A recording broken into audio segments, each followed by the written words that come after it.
nii-öelda aeglast kaitsemängu siin ära ja tuli 2 lihtsalt punkti, kui Vitos ei suuda vastata ja siin vilistatakse viga ka, kas minnakse siin vaatama ka seda ebasportlikku või mitte.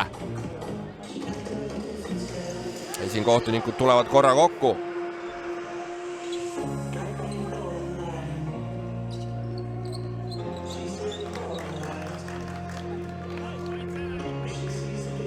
Ja tulevad vaatama.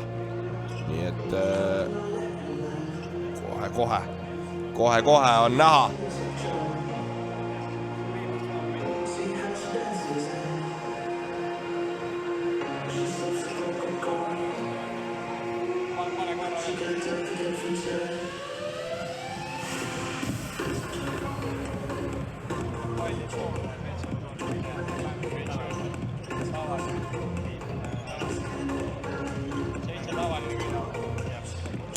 Just tahtsin öelda, et kordusest oli selgelt näha, et Kasemets läheb selgelt seda palli lööma, et siit mingisugust ebasportlikku väljavõlud on liig, mis